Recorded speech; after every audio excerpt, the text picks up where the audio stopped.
আৰু 40-50 হাজাৰ যুৱক যুৱতী নিযুক্তি হ'ব কিন্তু গতিকে ফেব্ৰুৱাৰীৰ শেষত নহলে মাৰ্চৰ প্ৰথম সপ্তাহত এডিআৰই ৰিজাল্ট হোৱাৰ সম্ভাৱনা আছে হায়াৰ সেকেন্ডাৰী পৰীক্ষা যিদিনাখনে শেষ হ'ব পিছদিনাখনে পঞ্চায়ত ইলেকশ্যন নিযুক্তিটো সকলো জায়গাত হৈয়ে আছে য'ত যেনেকে পোষ্ট আছে আৰু এই বছৰটোত মই ভাবো 40-50 হাজাৰ যুৱক যুৱতী নিযুক্তি হ'ব কিন্তু ফৰেষ্টত বা ইমান দূৰলৈকে মোৰ মনত নাই কিন্তু জেনেৰেলিটো এইবাৰ 40-50 হাজাৰ আৰু এপইণ্টমেণ্ট হ'ব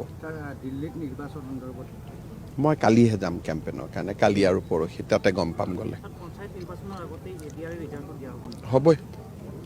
এই ইলেকশ্যনৰ লগত ৰিজাল্টৰ কোনো সম্পৰ্ক নাই ৰিজাল্ট ৰেডি হৈ গ'লে ৰিজাল্টটো ৰাখি থৈতো লাভ নাই গতিকে ফেব্ৰুৱাৰীৰ শেষত নহলে মাৰ্চৰ প্ৰথম সপ্তাহত এডিআৰই ৰিজাল্ট হোৱাৰ সম্ভাৱনা আছে তাৰ মাজত কেতিয়াবা পৰীক্ষাৰ কথা দুটা দিন আগত দুটা দিন পিছত কেতিয়াবা হৈ যায় হায়াৰ সেকেন্ডাৰী পৰীক্ষা যিদিনাখনে শেষ হ'ব পিছদিনাখনে পঞ্চায়ত ইলেকশ্যন মোকতো কোনে লগেই পোৱা নাই দেখোন মাত আকৌ কথা বাৰ্তা পাতো এনে কিয় মুছলমান মানুহবিলাকক বদনাম কৰিব লাগে অসমতো কোনো আপত্তি কৰা নাই এতিয়ালৈকে এনে কিয় বদনাম কৰি থাকিব লাগে আজিকালি দিনত কোনে তিনিটা বিয়া কৰাব বিচাৰে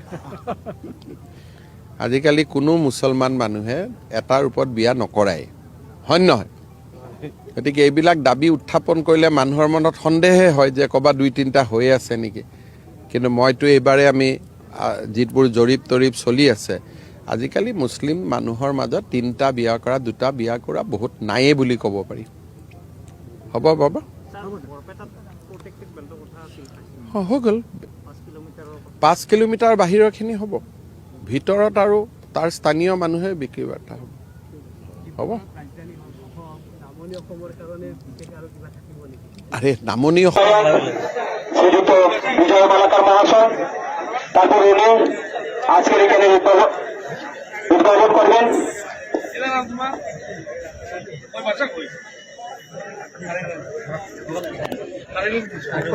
তাৰপৰ